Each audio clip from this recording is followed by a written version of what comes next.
Welcome to The B Word, a women's lifestyle podcast. I'm your host, Katie Ploss. I'm a school psychologist, women's wellness coach, a doula, and the founder of BU, a women's wellness community. I created The B Word to share my stories, knowledge, and training to help you navigate the everyday challenges of being a woman. We discuss everything from navigating dating and relationships, parenting, building a career, to just finding what you're passionate about and figure out who you are meant to be. At The B Word, we aim to destigmatize mental health challenges, grow, heal, and empower you to be your most authentic self. Let's dive into today's episode. Hi, everybody. I am so excited this week to be joined by Tammy Cox. She is a dedicated trauma coach with a passion for helping women revive their intimacy in their marriage. She specializes on inner child healing to discover the root causes of intimacy breakdown. And we're going to really dive into it this week with intimacy and inner child healing. And I'm really excited to have you. Thanks, Tammy. Hi, welcome. So happy to be here. So tell me about what you do and how you got into becoming a trauma coach. Okay. So I'm going to give you the not too long of the story. Okay. So basically, my husband was in law enforcement for 16 years. So that was a component to my story. And I was like a really miserable wife. I believed it was all him being like, as a police officer, they have to be guarded about their emotions. And so he was very guarded, one could say, withdrawn. And it triggered my trauma. So here we were in a very miserable marriage for a lot of years. Now we've been together. We've been married over 16 years. We've been together almost 18. But I'd say that the majority of those years were pretty miserable in this cycle of like him being very guarded and me being like desperate for his love.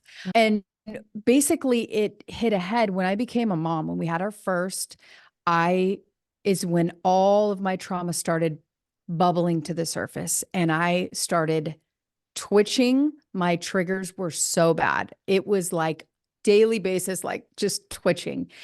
And I basically came to this place where I was like, listen, I am either going to heal this or I'm going to take my own life. And there is no in between. And so this led me on my search to find this inner peace. And I tried all the things, everything you can imagine. I tried religion, prayer. I tried retreats, books, therapy, counseling, every single thing. And nothing really worked until I got into the deep trauma work. And once I started neutralizing my trauma, what I found was like peace. I found the love that I had been looking for my whole life. And I figured out that my husband was not the root of my problems, that it was me.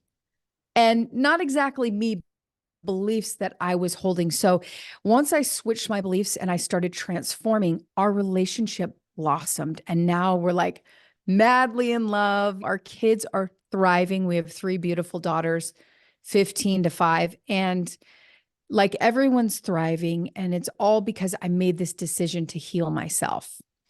And so once I did that, how the healing process is, it's addicting. And the first thing you want to do is go give it to everyone else. And so that's what I decided to do. I decided to help women that were in the same boat as me. They're looking at their husband like he's the issue.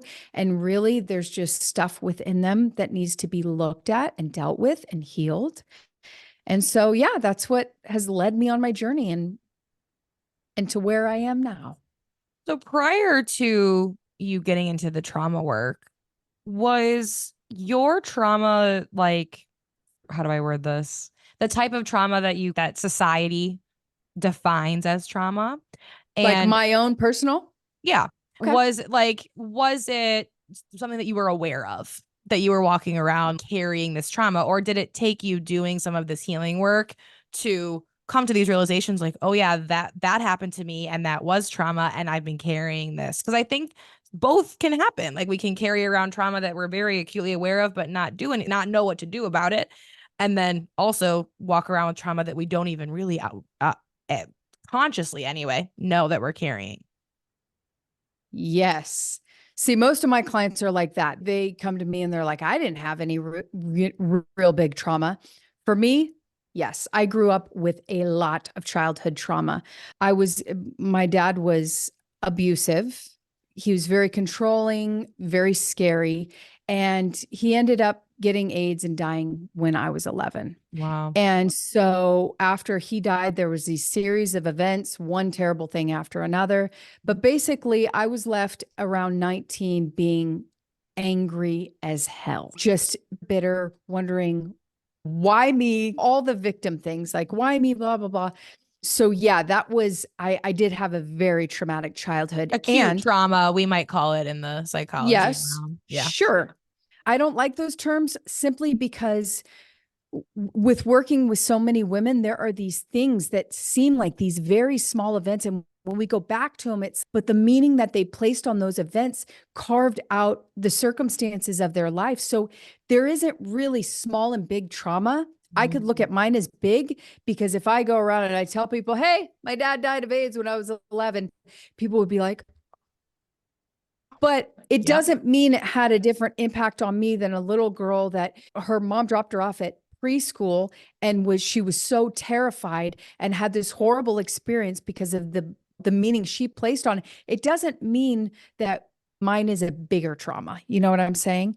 So Agree. all of our traumas affect us. But yes, in the way that people would think of trauma, I had a very traumatic childhood, which is why when I became a wife and a mom, all the triggers came up because I thought, oh, I'm good. That's behind me. I had gone to counseling a couple times throughout the years, so I thought I was good.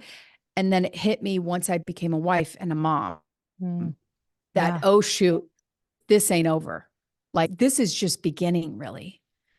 And I think too, when I talk to people about becoming a parent in general, like all of your old coping strategies that worked before that, like no longer work a lot of the time. And a lot of that stuff resurfaces, whether it's past trauma or just identity work that you haven't done yet. There's nothing like becoming a parent that triggers Well, that work to well, begin. also we have different programs so we're basically pre-programmed in 0 to 5. And so each time there's a new phase in our life, a new programming sets in. So we become adult, new programming. We become a spouse, new programming. We become a parent, new programming. Each one has its new set of programs. So we may think we were that old person, but really we're a new person.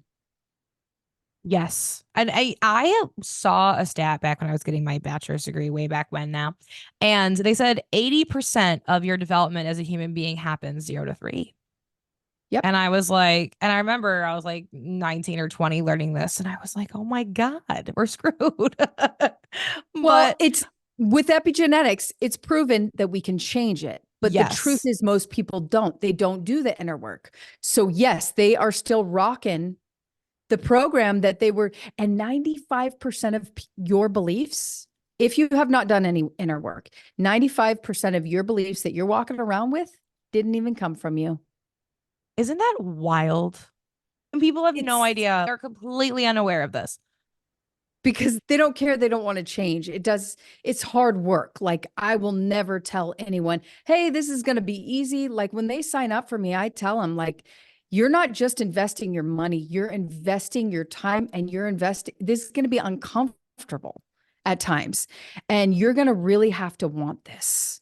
Yeah. But the truth is, if they're in a lot of pain and you're saying, hey, I got this ticket out of all this pain, they're like, sign me up. Mm-hmm.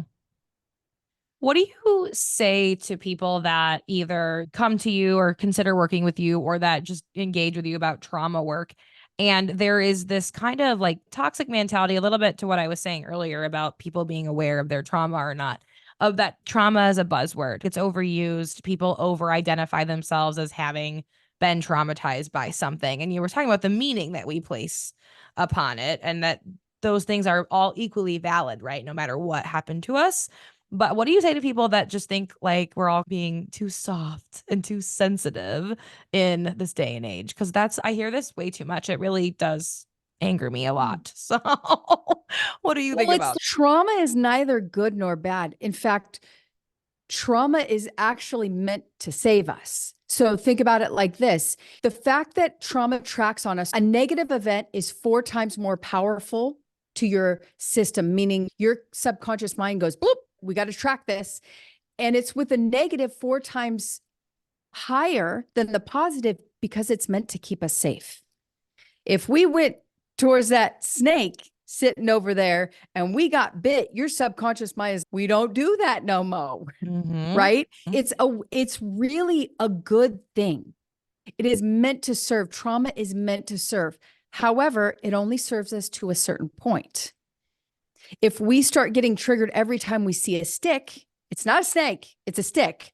And it's time to neutralize our trauma. And we're at a day and age where science now proves how this works. We know about epigenetics. We know about how trauma tracks. We know how to heal it. And now it's about doing the work. So I'm not calling trauma good or bad. It just is. And it is up to you whether you want to neutralize it. Is it serving you still? Or is it not serving you? So for me, someone comes to me and they're like, I've never been able to find love. I can't find love. It's nowhere, blah, blah, blah, blah, blah, blah. I'm like, that's interesting because that's true for you. It's not true for me. It's not true for any of these people, but it's true for you. And just because it's true for you is truth. So I can't just tell her, hey, that's not true. We got to go in and we got to look and examine that belief. Where did it come from? At what point in time did it come from? It always comes back to a traumatic event. So then we get to neutralize the event. It's very simple. But for some people that I do agree that we do polarize things. Like that's part of our reality where we polarize things. We like to make things really good and really bad and very little gray area. So that's part of being like human and wanting to create a story, right? It's not going to be a really fun story if it's, yeah, I had a real mellow life all the way through. Who wants that? Yeah, you don't get to experience. Yeah, we don't get to experience the highs. We want the roller coaster, girl. We do. I just say grab that seatbelt first. And I think humans have a need to categorize things. Like we need to be able to put things in a box. And if I can't put like neutralizing in a box, it's like a box of its own, but it doesn't really, there's so many different things that can go in the box. It's very confusing. And so people just are like, I don't get it and I don't understand it. And so they're more resistant to that.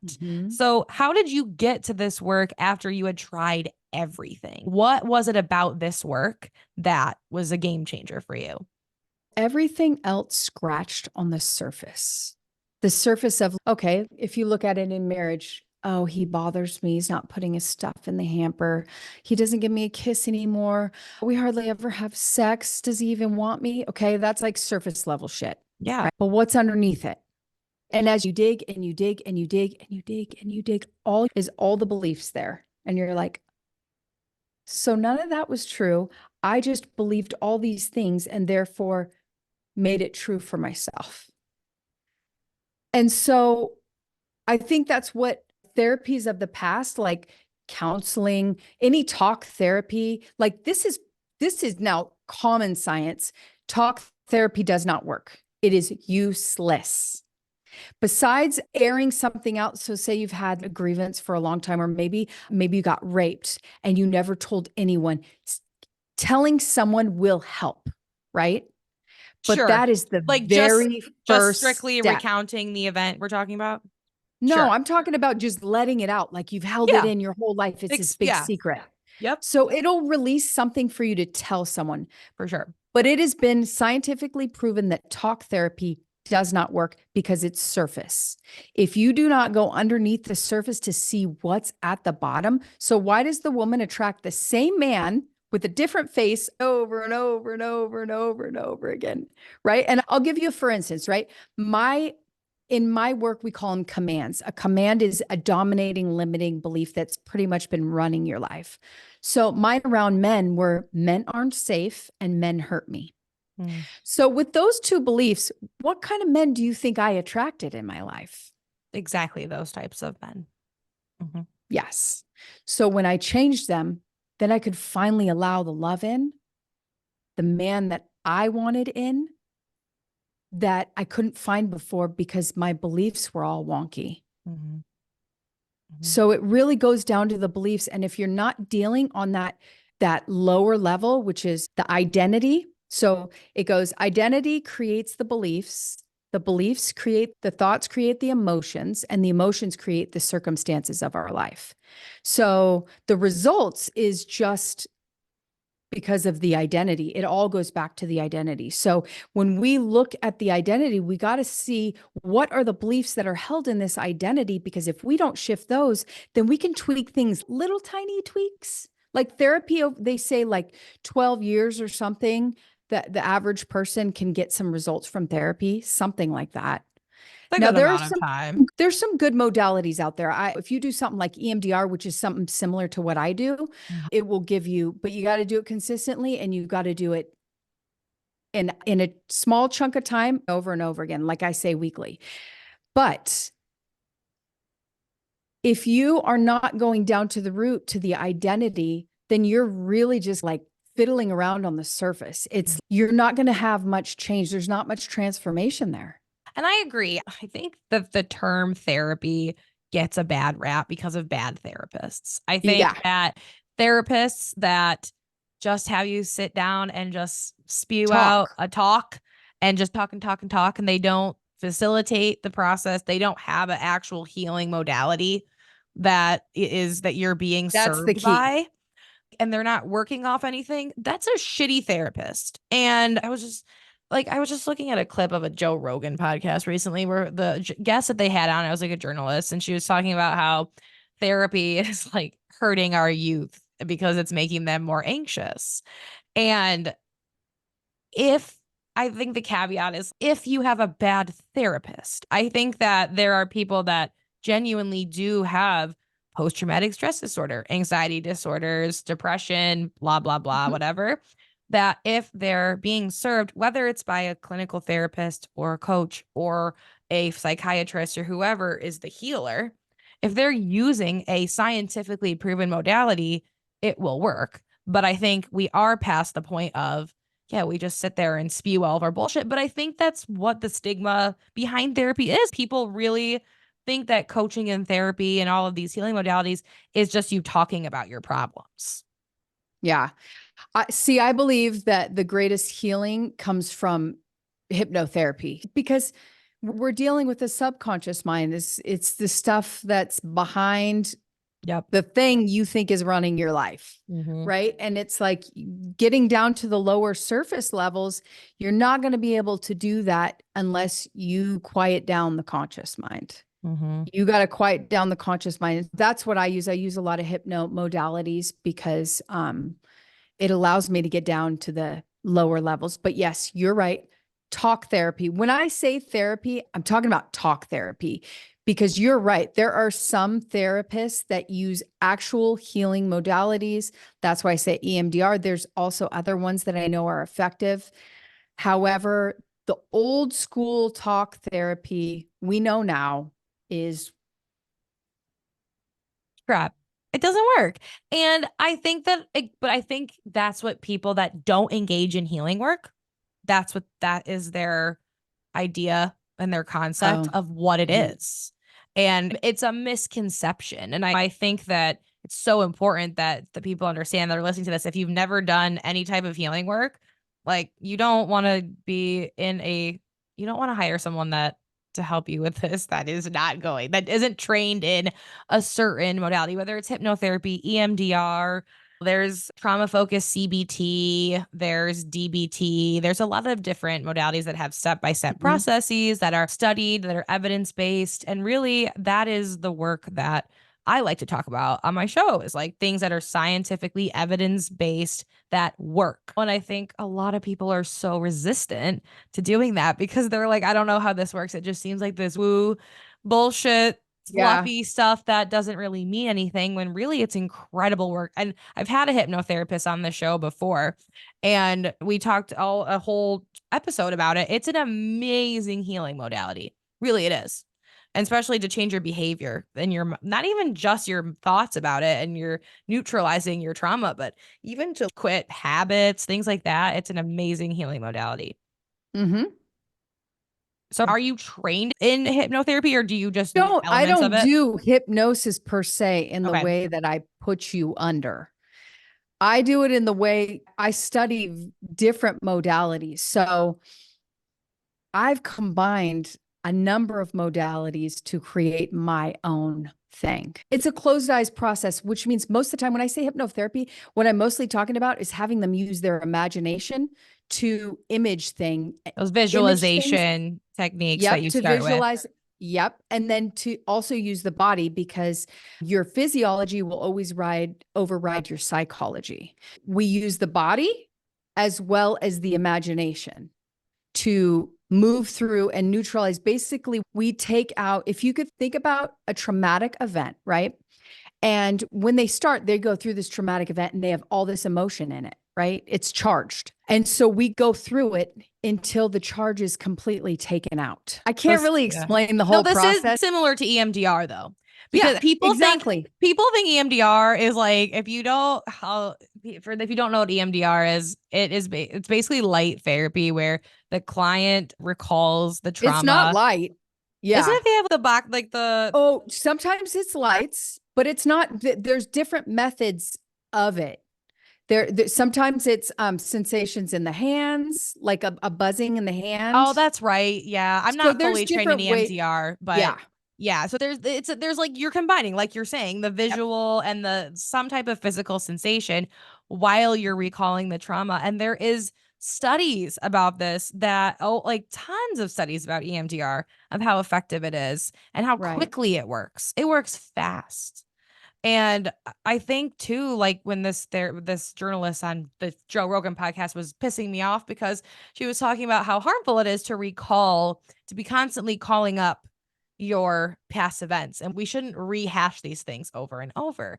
But it minimizes the work of a modality like EMDR because that trauma work, a huge component of it is neutralizing it. And part of how you neutralize it is you have to recall the event. You have to neutralize the event. You have to address We it go and through it until acknowledge it. until the emotion is completely Yes. drained from the Yes. event. We continue to go through it until it's done. Yes. And it's very powerful. But what we're looking for when we go in there is the belief that they created from that event. So I'll give you a for instance. I gave you my commands around men, but two of my dominant commands that came up in every single one of my childhood traumas were I'm not lovable and I'm not important. And they were in every single one. So that's what we're looking for when we go back. So each of my clients, they know their commands. Say, okay, so we're working week to week. What's your command? Okay, so when did this pop up during your week? Oh, when I had this fight with my husband, when my daughter yelled at me, or blah blah blah blah blah. Okay, that's just the meaning that we're telling ourselves. So when we look at it neutrally and we say, okay, here's where it's coming up. All right. And we get to change the meaning on things whenever we want. So what is the good thing that there's always a positive and negative in every event, like even in a trauma, right? Trauma is birthed, even though it's a negative event, it's birthed from a place of protecting us. So that's why I hate this like stigma that trauma is bad. It's protective. It's just we get to neutralize it now that we know that it no longer serves us. And everything is just about the meaning you place on it. Like me, my past, I would not trade it for anything in the world. It is gold to me. I would not trade any of those really hard things that I went through because if I had not gone through them, how could I sit here with these beautiful women and guide them through their own journey, much of which is 10 millions of times more horrible than what I went through? How could I Right. hold their hand and be that for them if I hadn't experienced that? So I would never take that back. It is a gift to me, and I'm thankful for it every single day. So everything has a positive and negative, and you get to look at and choose for yourself. Those piles you were talking about, we get to choose what goes in what pile. And for me, my goal is to get to the place where I don't need to put things in good and bad piles, Mm-hmm. that I could be neutral about it and be like, not judge it, just look at it for what it is and say, there it be. Absolutely. I think it's such a freeing and peaceful, you were saying in the beginning, peace when you can just be a curious observer of your life and be It's able so to, nice. it's so peaceful to be able to, and I'm not saying it's easy to do. And a lot of times we have to revisit this over and over, myself included. There are times in my life that I am doing great at that everything is very neutral and I'm observing everything as it is. And everything is a circumstance. And I get to look at my thoughts and my feelings about those circumstances. There are other times that I am triggered and I have to revisit the trigger, right? And I start Mhm. acting out of that inner child place. Yes. And I think that Oh, is yes. it's such a key. And that's like where I get so frustrated when people are so resistant to this work. And even a lot of the clients, because I coach too, and a lot of the clients that come to me, it's like weird because I'm a psychologist and a coach, right? So I Mhm. have this very clinical background where and I can see the value in that. But then I also have done coaching. I've done coaching even longer than I've been a psychologist. And I see both sides of the value of both of them. Sometimes they conflict with each other. And a lot Mhm. of the clients that come to me for coaching are say, I don't want to revisit the bullshit of my past. And a lot of coaches are like, yeah, your past doesn't really matter. We're just going to focus on where you are now. And I think you have to see the value of re-examining some of these pieces of your inner child and being able to neutralize and heal, like you're saying, because I think too, a lot of people that come into this work are like, I don't want to rehash that. I don't want to go back. I don't want to look at that stuff. And that's a lot of the work I do with my clients. Do you find similar people, especially that people that have come to you that have tried therapy? I don't really get people that are resistant in going back because they know from the beginning, Mm, hey, we're looking for the that's pattern. true. That's like your shtick. We're looking for Yeah. the patterns here. And here's the thing. This is proven also that when we go back to an event, a negative event from the past, every time we go back, it changes. It's never exactly the same because it's the present, right? We're looking at it from the present, but we're looking back at the past. We don't ever see it the same. So it's I don't care if you made it up in your head. Mhm. Most of the time we do. It does not matter. We're still looking at it because what I find there is resistance. I won't lie. There is resistance sometimes in the beginning, but once they go through one process or two, they start to feel the release in their body. I Mhm. had one client say to me, I haven't been in this I haven't felt this I don't know how to say this.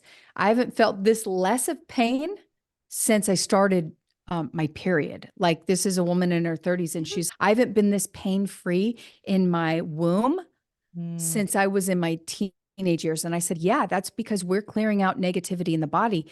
Your trauma is stored in your body. It's mm, not in this in the ether. It is in the ethers, but it also is stored in the body. And so I will have them say, okay, I want you to close your eyes. Tell me where it starts from. And they point to it.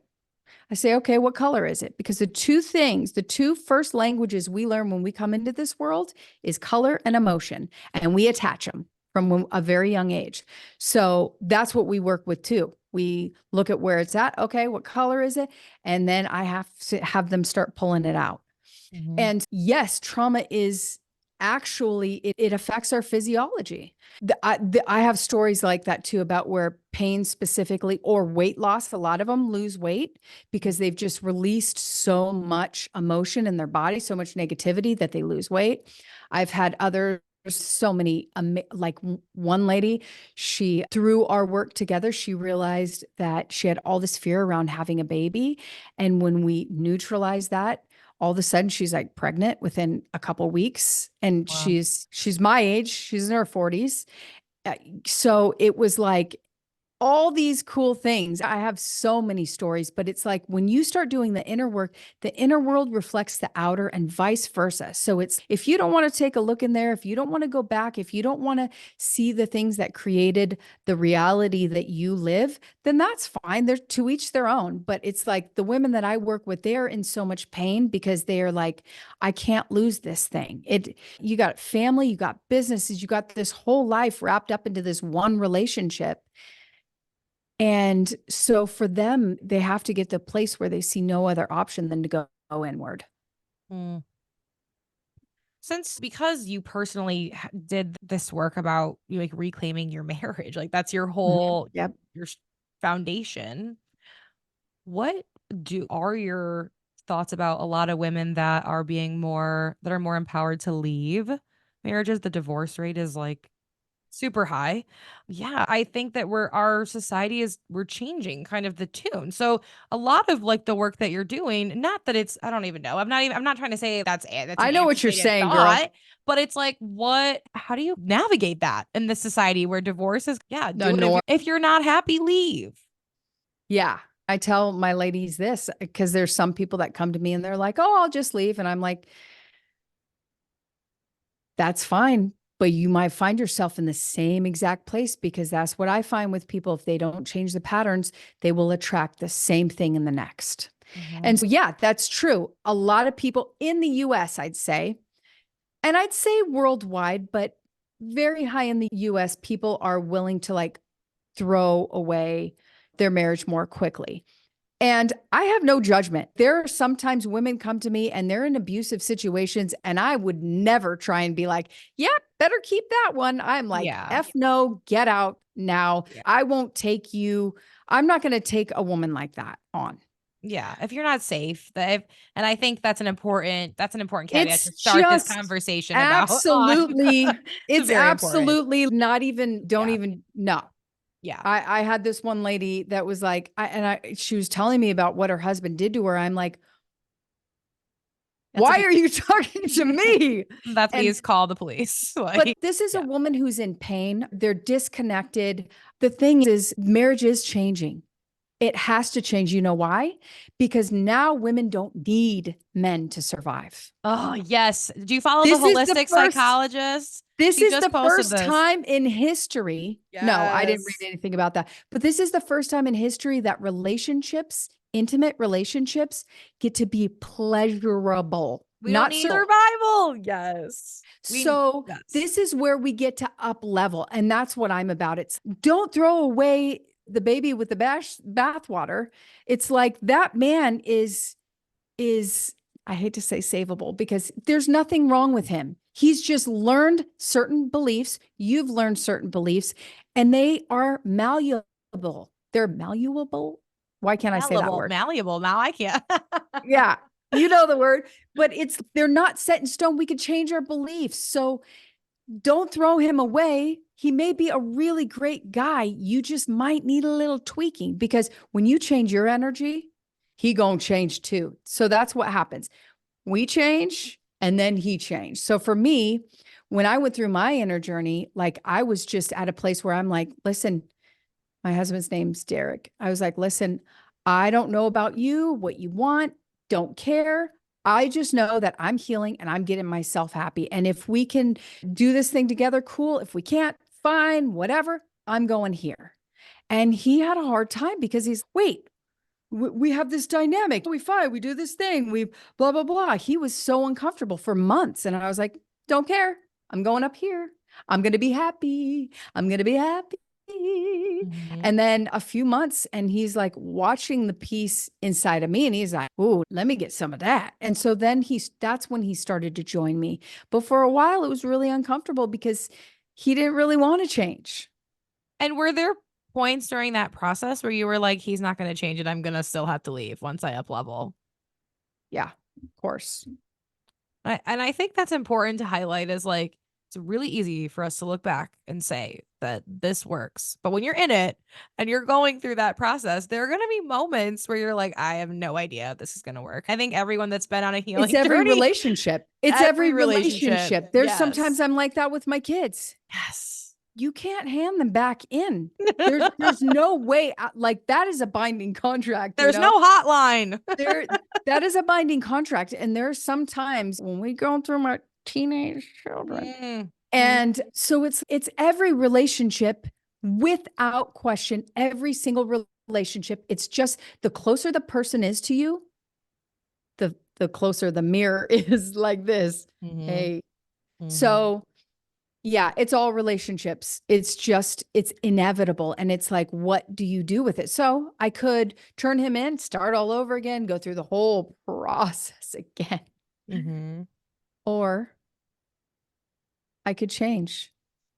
But I think you're so right. And the fact that our relationships with others in our lives are a mirror of our relationship with ourselves. So maybe the answer is leaving True. your marriage or ending a friendship or whatever. But Sometimes that is regardless, sometimes that's the road of least resistance. or sometimes it's like that person is such a reflection of a part of you that you like that you're gonna have to relinquish, let go, whatever it is. But even if you let that person go or not, you still have to do so much work on yourself regardless. You have to Mhm. redesign your relationship with yourself. If you have a chronic pattern of being unhappy in your relationships, whether it's your marriage, friendships, family relationships, whatever, that is a symptom that there is a breakdown in you. And people struggle with this so hard. Yeah. So hard. Because it's so much easier to blame other people. It is, because we don't So have to face so the pain of ourselves to blaming ourselves. That's not my painful. my my my avatar, my most common client is a high supporter. So she's a high supporter who always attracts the high controller. And so I tell them, hey, listen, some would call them a high controller would be considered a narcissist, but I don't like labels, right? Because I think they pin us in Put weird us in positions. So, boxes. so we'll just call him a high controller, which in my relationship, I'm the controller.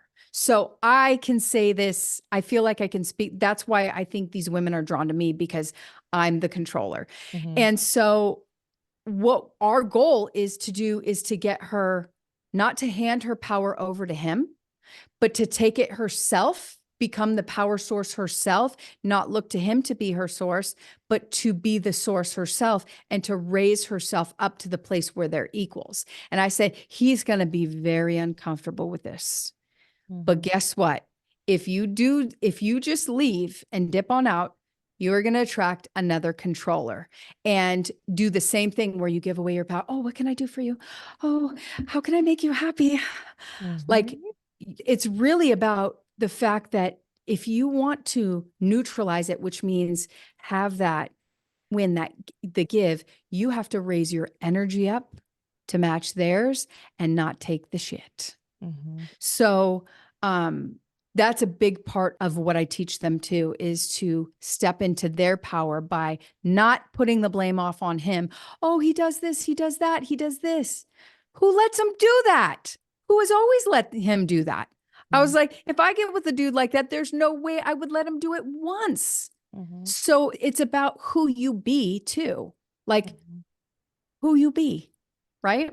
So can you give us an example of what that looks like? Because I think a lot of women are like, if I don't let my husband do X, Y, and Z, then if I'm not letting him, I'm leaving. If he does this thing, I'm leaving. So what does it look like to stay and hold your power and hold accountability? Can you give us an example? So there's different levels of controller, and sometimes it's abusive, or sometimes it's like dangling on abusive. So we'll just say he loses his temper a lot and he yells at her. I tell her this: what is the boundary when he crosses it, and what are you doing? So, for instance, the next time he yells, if he raises his voice to you, this is step 1. You go in the other room. Step 2 is if he keeps coming after you, you grab the kids, you leave the house. If he calls you a name, we come up with boundaries that are like, this is unacceptable. We're not putting up with this anymore. And when it happens, this is the consequence boundary. And we get to the place where it's like, if you tell me this is the boundary, then this is the boundary and you must do it every single time. And I Mhm, tell them this. Usually you won't have to do more than once or twice because they get it crystal clear. Once you give them a timeout, especially if you pack up the kids, if you have kids, pack up the kids, take them with you, say, I'm out for the night. I'm staying in a hotel. You're not safe. mhm, It does not take much time before they start changing their tune. Now, if it's a more violent person, we're finding another place to live. It's not that they can't change. It's just because they've surrounded themselves with people that allow the toxic behavior. And Mhm. so there's always both sides of the coin. There's the narcissist, and then there's the supporter that allows the narcissist. And if you're not taking responsibility for the fact that you're allowing that behavior and you have allowed it over and over again to increase, then I can't really help you. Mm.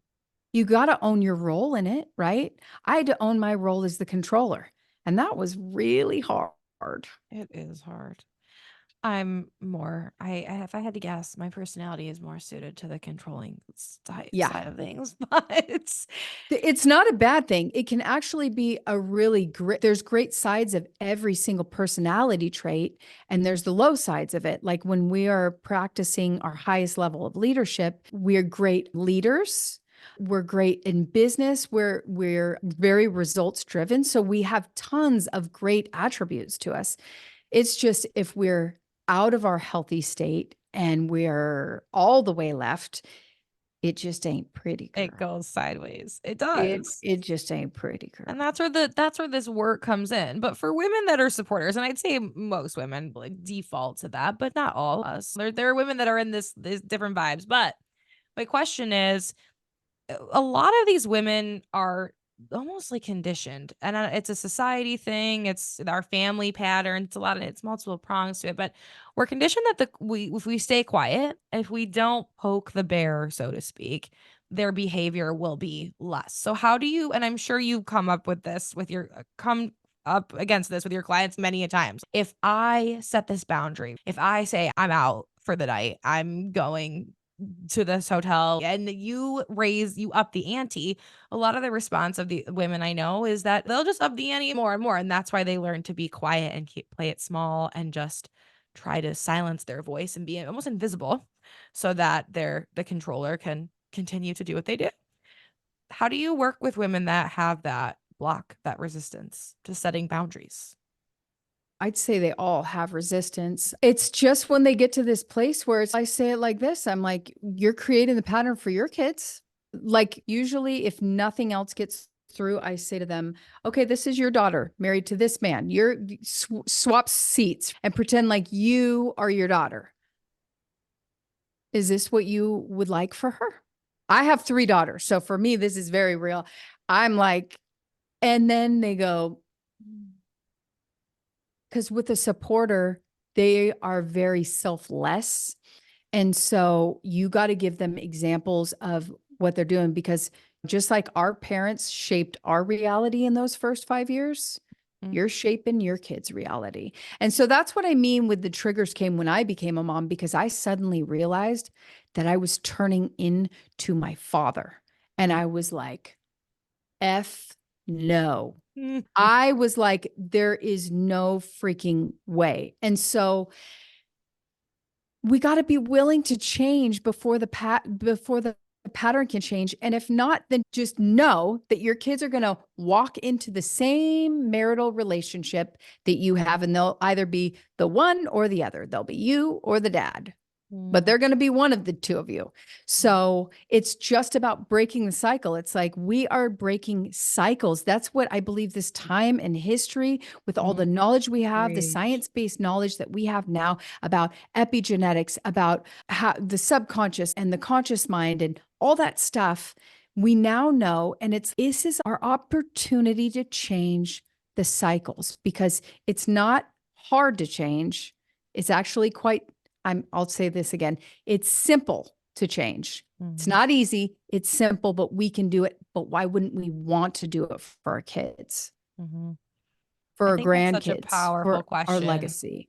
Such a powerful question, and it's a really powerful way to look at it. Even if I don't have kids, it's often a question that I've posed to myself. Do what would I want this for my future kids? Or if someone was talking to my kid the way that I was being spoken to, I think it's such a powerful question, powerful way to look at it. When you take yourself out of it and you replace somebody else that you would maybe have to defend or protect, right? We always parents, of course, want to protect their children, and so that's such a great way to look at it. And I'm sure it does hit home for a lot of moms that work with you Heck because, yeah. yeah, that Heck yeah. is. That's, I think, the reason why I think that's the reason why most of them even choose to take the step to begin with, is Yeah. because they don't want their kids to have to go through what they've gone through. Mm-hmm. So what does that look like for your clients when they finish with you? Like, how long do you typically work with them? I work with them at least 3 months, the very least. Most of the time, they want to stay on because they've got this whole new way of being, but they've got me holding their hand the whole way. And Mm-hmm. they're really scared that they don't want to let go of that hand. So Mm-hmm. typically they stay longer, but it is a minimum of 3 months because I feel like the healing journey, some people have massive transformation very quickly. However, we still got to integrate the new way of being. Like, you had all those years as the old version of you, all those years. Mm-hmm. And now we need to stabilize the new version of you. Mm-hmm. So, yeah, a minimum of 3 months, but I would love it to be 6 months to a year. Yeah, I think 6 months to a year is really the sweet spot. At least that was for my own healing journey of when I worked with my coach and really started to change, shape my brain and reshape my brain, I should say. Mhm. I was like 6 months to a year when the first 3 months were incredibly powerful. Like a Mhm. lot of it is realizing in those first few months of realizing your potential and the possibility and like really Yes. starting to see, feel it's working, like you were saying, like changes in your body and things like that. But then it's like that the latter half of it is applying it and it's Yeah. like really sinking in. And that's like the nitty gritty of it. So I totally agree. It's a process, but it's not It's a forever. process. It's not forever. You do eventually get to where you're going to some I don't extent. know, girl. I don't know if Like we're you gonna get, be lifing for the rest yeah. of our lives. So we're I gonna think be as long as you're in this meat suit and you're dealing with this DNA, I feel like you're going to have some, I just don't, I I guess I you feel get like, better at surrendering to this though. yeah, it's not the big hairy deal. You get to understand that you're creating it and then you shift faster. So it's Yeah. not like this big thing that it was before where you're like, I'll never change. I'll be like this forever, to the Mhm. place where you're like, oh, I know I could change this. It's Yeah. just a different way of looking at it, but I think that we'll always have stuff that we're working on. And I'm not, I'd say too, after the healing work I've done, I'm not as afraid of traumatic things happening to me. Oh, Like good. it's as like you said, we're gonna be like struggling through life as long as we live. Like things are gonna happen, things are gonna come up that we have to process through and deal with. But I feel so strongly that having worked through this, healed my trauma, did like I if I think about all the things that I could even like in my brain come up with that could happen to me, I'm not saying that I wouldn't struggle through that, but I know that I have the tools to work through it. Whereas I didn't before. I didn't have all the tools before. And because we store negative emotion in our body, once you moved a lot of that stored negativity out, it gives you the clarity to be like, because forms are always going to change. They're never not going to change. People are going to come into form. They're going to change. They're going to change form. Like, obviously our body goes back into the dust of the earth and then cycles, and nothing ever stays the same. And if we can accept that nothing stays the same, then life just gets to be fun because we get to enjoy them while they're here. Mhm. Right, instead of thinking that someone's supposed to live for eternity. I still don't get the judgment about death. It's, I I know. am going to die. Okay. This Yeah. meat suit's going away. So please don't get too attached. It's, But our energy does it. I mean, I love it energy can all, neither but be created or destroyed. So you're not ever going to go anywhere. But if you think that you're just a body, I can understand why you're so scared of dying, right? Because you think you're that body instead of knowing that you are the avatar utilizing that body for a period of time. Mhm. I totally agree. That is also one of the most freeing things. People say that they're atheists. I'm like, yeah, that just sounds so limiting. I'm like, It sure it is. is. It's just what is the even if that's true, like, and this is what I've said to atheists before. I'm like, even if that's true, even if you're right that we're just these meat suits and we just go in the ground and that's it, we cease to exist. th- why how does that serve us? Like how does that belief I really believe that faith and spirituality serves us and Yeah. it gives us fuller lives. Yeah, It totally. and I was thinking about when you were talking earlier even about like colors and emotion and visualization and spirituality and all of these things, they all have common threads, right? Like EMDR, the trauma work that you do with your clients, all of these different things that we're talking about, they all have these commonalities. And a lot of these commonalities are proven by science, like Mhm. EMDR and They are. visualization and things like that. And people dismiss them. Oh, that's really woo woo. That's kind of bullshit. I don't really buy into any of this. But there is a lot of science to back it. And that's even like with religion and healing. I always pay attention to those common threads and that exist among multiple healing modalities, multiple religions, multiple Yep. modes of theories of mind. That is the key, that all of those things hold the key to our wellness, our success as human beings. And I feel that people miss them or dismiss them a lot. Because here's the thing. If it's not in our belief system, we cannot accept it. Mm-hmm. The Mm-hmm. reason why so many of us are born into certain religions and find that to be the only way, 95% of our beliefs, 95% of our beliefs did not originate with us. Mm-hmm. That's huge, right? And I tested this. I actually tested this with my kids and my mom about, do you know about epigenetics? A little bit, but not a lot. I know you've mentioned Okay. it. Kind of give us like a little, but So, okay, I'm explain a going to little bit. try and make it not confusing. So, epigenetics is basically wrapped around every strand of our DNA. And it goes back, I think modern science says 7 generations on both mom and dad side. So, basically, the beliefs of 7 generations back wrapped around every strand of your DNA. So, I tested this with my commands. Because the one about men are scary, men hurt me. My mom had an abusive dad. Hmm. He wasn't abusive to her, but he was abusive to other siblings. And I tried this on my daughter, who has the most gentle father ever. She has that command that men are scary and men hurt me. And Hmm. my mom has that command, men are scary, men hurt me. Hmm. So I tested this. Wow. And obviously, I don't have the generations before, but it's like my daughter, who has had the most kind, gentle father ever, has this belief. Where Mhm. did it come from? Mhm. Epigenetics. So there's stuff that we have that have just landed in our laps that is not ours and that we have every right to shift. But if we Absolutely. don't look at it, there's nothing we can do about it. And there's something to say about there's so much. Have you ever heard of the family constellation therapy or whatever when like they almost like role play their different epigenetics? It's No. absolutely fascinating. They like have a bunch of random people that you've never met before meet together and they play out your family story and they'll go back so many generations and I'm not like a specialist in this so I can't explain it super well. However, my point in bringing it up is that there are multiple healing modalities out there that Yep. talk about this.